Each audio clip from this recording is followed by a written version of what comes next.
Olá, este é o CNN Money, o podcast que te ajuda a tomar as melhores decisões. Hoje é quinta-feira, 5 de janeiro. Eu sou Thaís Hered e venho com as principais informações da economia no Brasil e no mundo. Minha gente, vocês já sabem que eu adoro um ditado popular. Pois bem, o ditado que está na ordem do dia em Brasília é mais velho que andar para frente. Se a palavra é de prata, o silêncio é de ouro.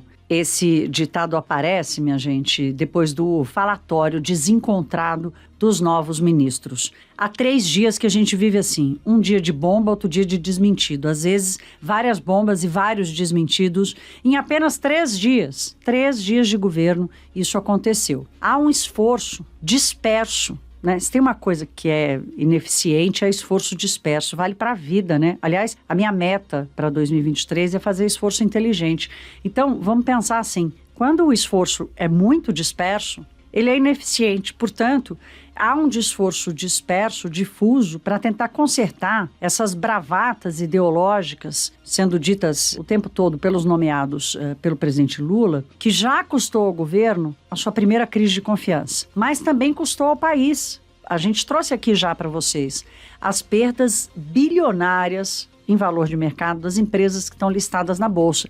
O que essas empresas estão fazendo no mercado? Estão buscando financiamento, minha gente. Eu sempre repito isso aqui, se é compra ação de uma empresa, você vai para o mercado acionário, você está financiando a empresa. O que você recebe de volta? Você recebe de volta a renda, a rentabilidade, através do lucro que a empresa tiver, ou seja, do sucesso dela. É assim que funciona. Em vez de ir ao banco pegar empréstimo, a empresa vai para o mercado de ações para vender um papelinho e pedir o seu dinheiro para financiá-la.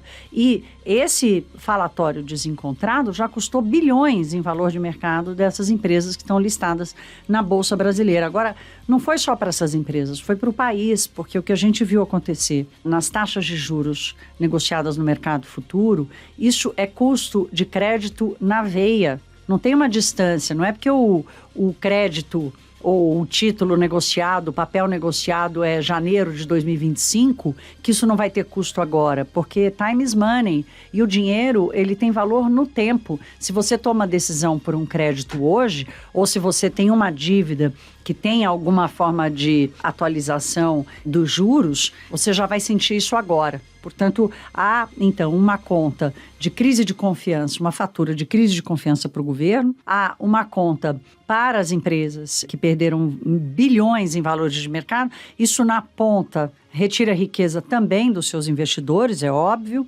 porque aquele papel que ele comprou de uma empresa que valia X, hoje a empresa vale menos X, né? Então, caiu também o valor da sua riqueza. E, por último, o custo do dinheiro no país como um todo. Tem um ativo que um presidente recém-eleito não pode se dar ao luxo de perder, que é a gestão sobre a comunicação do governo. Né? Como esse governo vai se comunicar. Agora, acima de tudo, né, porque o governo vai dizer e vai dialogar com a sociedade de acordo com o compromisso que assumiu antes de ser eleito, não é isso? Foi eleito por esses compromissos.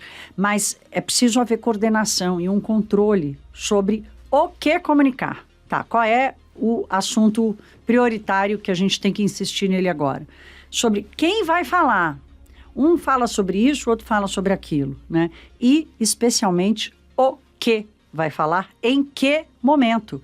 Imagina o momento da posse do ministro da Previdência, Carlos Lupe, o sujeito que vai ser responsável por tocar essa política pública, que é responsável pelo maior custo do setor público brasileiro, e aí não é só do governo federal, é dos estados e municípios também, dizendo que a reforma da Previdência foi uma antirreforma, e pior, duvidando da contabilidade e da prestação de contas que o Tesouro Nacional faz à sociedade. Bomba na mão do ministro colega Fernando Haddad. Já tratei disso ontem, mas, de qualquer forma, é essa decisão que está sendo tomada.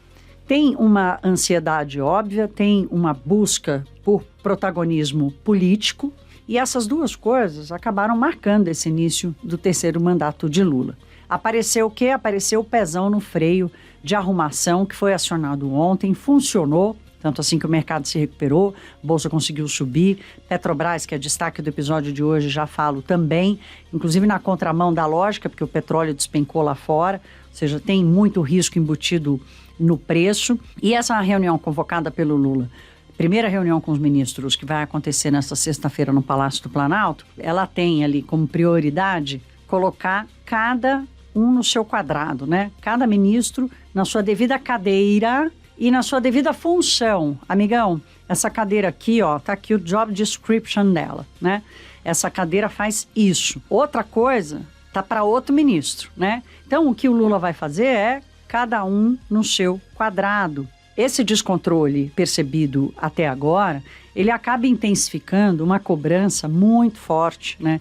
Por correr no tempo para apresentar um plano mais claro sobre o seguinte: qual será o fio condutor da política econômica dos próximos 4 anos? É olhar para o futuro e construir o país para o futuro, ou olhar para o passado e dizer, não gostamos disso, vamos refazer? Óbvio que todo o país precisa atualizar a sua legislação, precisa rever política pública. Nós estamos falando disso aqui todo dia, né? Fala sobre orçamento, precisa revisar o orçamento.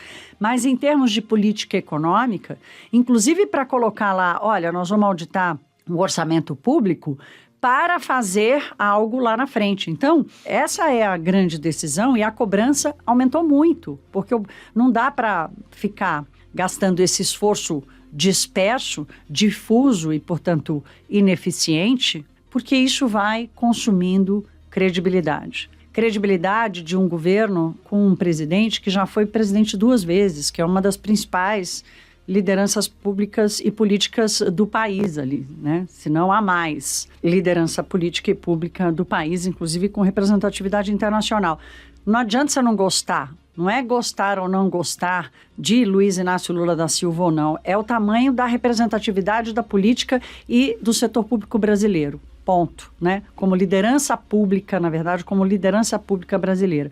Isso vai consumindo credibilidade de alguém que já chegou sabendo como a banda toca. Então, está muito difícil para o mercado, e o mercado acaba sendo esse primeiro termômetro, dar esse benefício da dúvida. Aí eu termino aqui essa introdução com outro ditado, uma outra máxima. Só para lembrar aqui o seguinte, minha gente. A credibilidade, quando ela cai pela janela. Sabe como ela sobe? Pela escada. Hoje eu estou cheia de ditado popular, né? Olha, mas eu vou já trazer aqui para vocês uma fala do Pedro Paulo Silveira, que é diretor de investimentos da Nova Futura Asset, falando sobre isso, sobre esse benefício da dúvida. Não está muito cedo? Não dá para dar um tempo para esse freio de arrumação, para essa concertação toda acontecer? Vamos ouvir o que o Pedro Paulo disse. A cobrança é proporcional ao nível de poder. Eles quiseram esse poder. Eles vão ter que exercer esse poder. Exercer esse poder tem custos, né? Tem seus benefícios, é bacana, mas tem custos. O custo básico é entender que nós vivemos um mundo de expectativas, né? Tudo que acontece na economia brasileira, na economia global, depende das expectativas, né? Não gosto de lidar com isso. Eles vão ter que se adaptar, vão ter que passar a ficar um pouco mais adaptados a isso, não tem outra questão. O mercado é assim, a economia é assim, os investidores são assim. Bom, minha gente, está aí, né? O benefício da dúvida, ele é proporcional ao tamanho do poder. Como diz Pedro Paulo, o fato de Lula não ser um novato na política e muito menos na presidência da República já consumiu esse ativo, né? Essa carta na manga do governante que chega. Pois bem, ontem a Bolsa de Valores conseguiu ficar em alta, teve uma performance melhor até do que as bolsas americanas, que tiveram que lidar com a ata da última reunião do Fed. Falo disso daqui a pouquinho, quando for passar pelos mercados internacionais. Mas o que fez a mudança foi essa quantidade de bombeiro que apareceu para estancar esse falatório dos ministros. 2 tiveram papel fundamental nisso. Rui Costa, ministro-chefe da Casa Civil, disse assim, aqui ó, não tem plano de revisão de reforma da Previdência, isso não é preocupação do governo, não vai rolar, né? E disse num tom bastante duro, do tipo, vamos cada um ficar, né, como eu disse agora, no seu quadrado. Então, Rui Costa, ministro-chefe da Casa Civil, é o sujeito mais importante do governo depois do presidente, né? Vamos combinar. Então, ele já fez esse recado. Ele já deu a senha ali do chamado que vai rolar amanhã na reunião do presidente Lula com seus 37 ministros. Então, esse foi um papel importante. Outro que ajudou muito e aí ajudou, inclusive pelo peso que a Petrobras tem no Ibovespa, foi o Jean Paul Prats, o senador indicado já, a indicação oficial para assumir a presidência da Petrobras. O Jean Paul Prats foi muito claro, ele disse a seguinte frase: ninguém vai fazer intervenção direta nos preços dos combustíveis. A Petrobras vai continuar levando em consideração os preços do petróleo no mercado internacional. Eureka! As ações da Petrobras subiram mais de 5% num dia em que o petróleo caiu mais de 4%, invertendo a lógica do que acontece com as petrolíferas. Então, está mais do que provado o quanto de risco tem embutido no preço das ações da Petrobras. Então, agora, como é que está a bola, né? A bola está a seguinte: o Conselho de Administração vai agora se debruçar sobre a indicação de Prats. Na verdade, é o Comitê de Pessoas, o Comitê de Elegibilidade da Petrobras, tem vários ritos de governança do Estatuto da Companhia. É preciso haver uma leitura jurídica importante sobre as leis das estatais. A CNN deu também o fato de Jean Paul Prats ter empresas que tem conflito de interesse com a Petrobras, é sócio de empresas de consultoria com conflitos de interesse com a Petrobras. Nós vimos esse filme quando Adriano Pires foi indicado à presidência da Petrobras e a sua consultoria tinha conflitos de interesse. Ele abriu mão, ele desistiu de ter aceitado o convite do presidente Bolsonaro. Então ainda há, para além de todo o processo da Petrobras, tem a discussão sobre essas empresas do Jean Paul Prats e até lá, como a gente adiantou aqui, informação do Pedro Duran, o João Henrique Ritterhausen vai ficar como interino, ele que é diretor de desenvolvimento da produção da Petrobras. O Caio Mário Paes de Andrade pediu demissão e já foi. Então, assim, o Jean Paul Prats, ele se comprometeu com o preço internacional ou de mercado, mas ele insiste em duas coisas aqui. Primeira delas, inclusive ele tocou um projeto de lei sobre isso no Senado, a criação de um fundo de estabilização. Cria o fundo, vai botando dinheiro lá. Quando houver uma disparada muito grande do preço do petróleo por um choque qualquer que não tem nada a ver com o Brasil, saca dinheiro do fundo para amortecer a volatilidade, pelo menos a volatilidade, se não o controle, porque aí controlar preço nunca foi uma medida eficiente, mas de alguma forma tentar amortecer a volatilidade dos preços para os consumidores. A ideia, ela é ótima, inclusive ela é adotada em vários países. O problema é qual dinheiro que vai para esse fundo, porque todo o dinheiro que sai da Petrobras vai ajudar para fechar as contas do Tesouro, né, do governo federal. Então, aí está a decisão sobre a política pública, né? O dinheiro entra e faz o quê? Né? Vai para onde? O dinheiro dos dividendos da Petrobras, que são alvo de críticas, pingam lá no caixa do Tesouro e vão para onde? Né? Para qual política pública? Quem decide política pública e executa política pública é o governo. Não é a Petrobras, não deveria ser.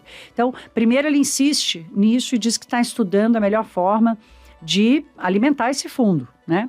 A segunda coisa que ele quer fazer é encontrar um jeito de regionalizar os preços dos combustíveis no Brasil, das distribuidoras. Por quê? Porque aqui tem custo, assim, a partir do preço internacional, tem o custo da distribuição, da logística e tudo mais. Então, ele quer ter essa ideia de regionalização. Se isso vai funcionar ou não e como, ainda não sabemos. O que a gente sabe é que essa posição dele provocou uma recuperação dos preços da Petrobras e o Pedro Paulo Silveira, nosso convidado do Money de hoje, fala um pouco se dá para acreditar que é para valer esse compromisso. Que é para valer de fato essa gangorra, né? Eu acho que a percepção de risco, Thaís, vai continuar esticada. A gente vai estar sujeito sempre, são 37 ministérios num país que tem muitas demandas legítimas, tem vários problemas e tem o problema fiscal também no meio de tudo isso. Eu acho que a gente vai ter muitos altos e baixos ao longo do tempo, até que as coisas se ajustem, se é que vão se ajustar. Então, eu acho que é um começo bom. A sinalização do senador foi positiva, como você falou, do senador Jean Paul Prats, mas eu acho que o mercado ainda vai ficar aguardando passos efetivos nessa direção. As primeiras sinalizações que ele havia dado eram na direção de que a Petrobras ia seguir uma outra política de preços, que não a paridade de preços internacional.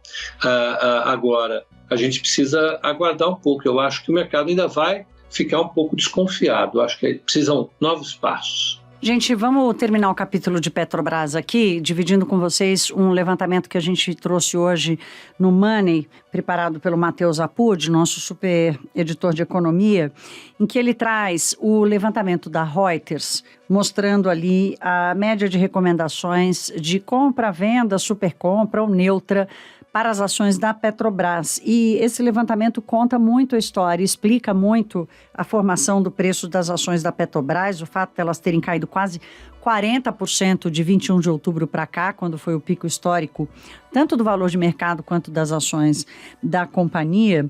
E quando a gente olha para o gráfico, está lá, em janeiro do ano passado, o primeiro dado que a gente traz, havia uma recomendação neutra, 8 recomendações para compra e 2 recomendações de compra forte, né? Então, assim, vai que o negócio é bom. Quando a gente vai olhando o comportamento e a mudança dessa recomendação das corretoras e dos fundos, a coluninha que mostra a recomendação para compra vai diminuindo, a recomendação para neutralidade vai tomando conta, vai aumentando, até que, a partir de novembro agora de 2022, ou seja, logo depois das eleições, aparece a primeira recomendação para venda.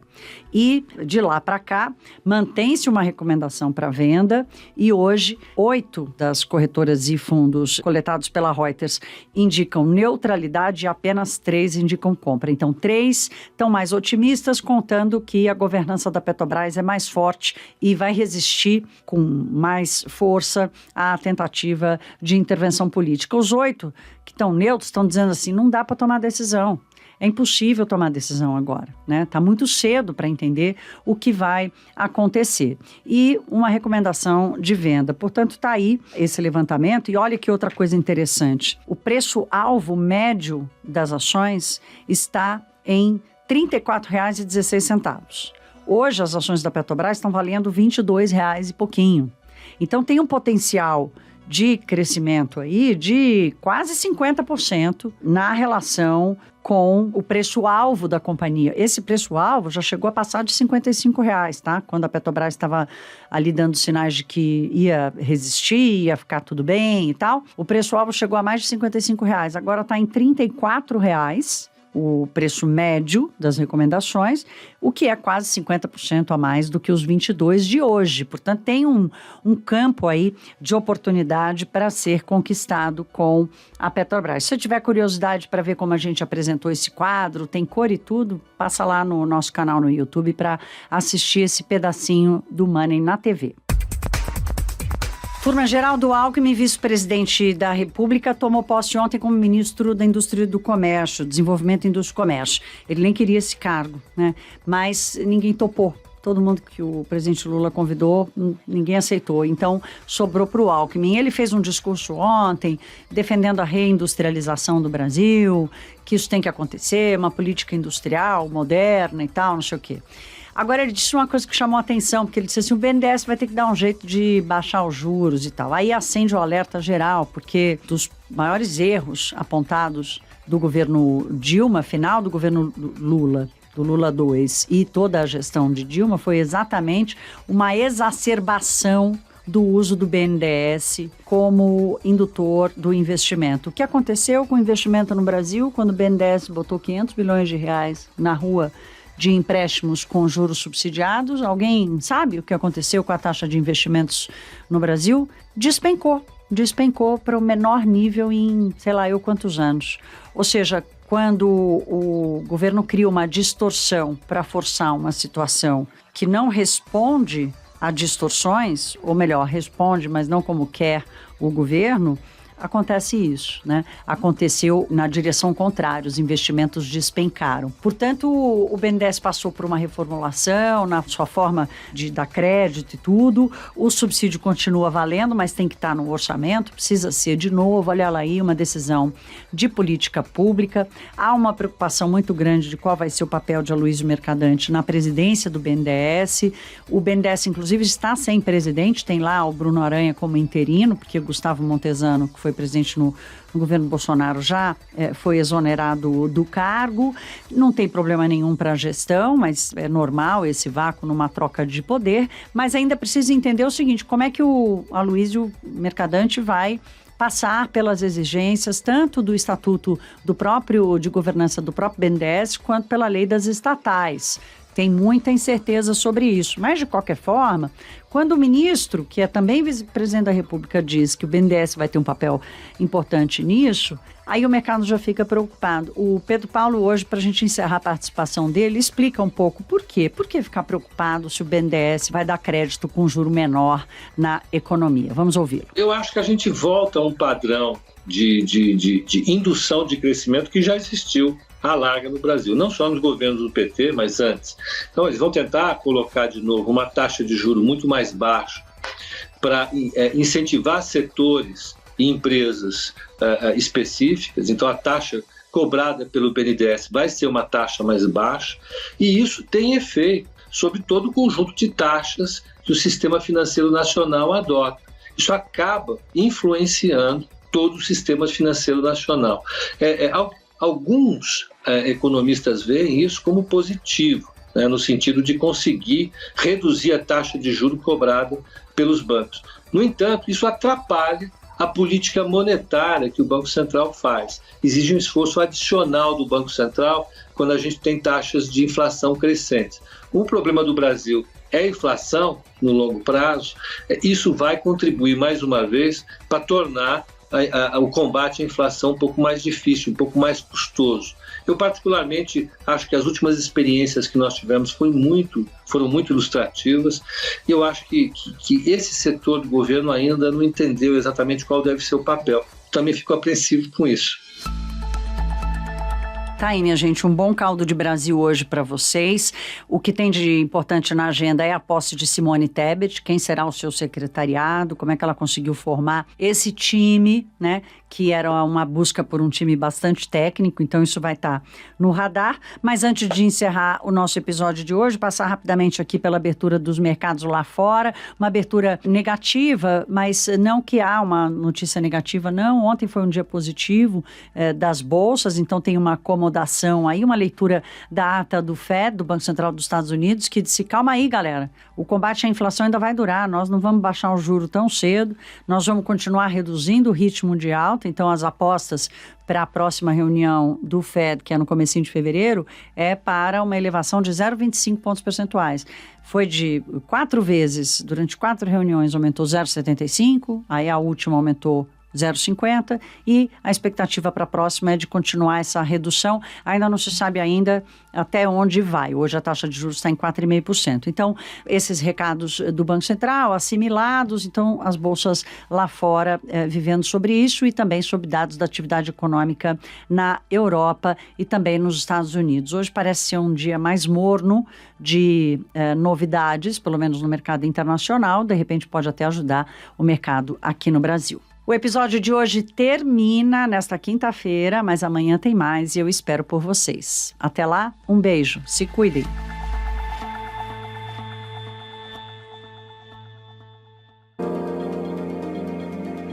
Com apresentação, pauta e coordenação editorial de Thaís Herédia, este podcast é produzido pela CNN Brasil com edição da Maremoto. Produção Larissa Coelho e Tamara Nassif. Edição e sonorização Caio Corraine. Coordenação técnica Felipe Gomes. Coordenação de produto Verônica Schneider. Você também pode ouvir o CNN Money no site da CNN Brasil. E aproveite para conhecer os nossos outros programas de áudio. Acesse cnnbrasil.com.br/podcasts.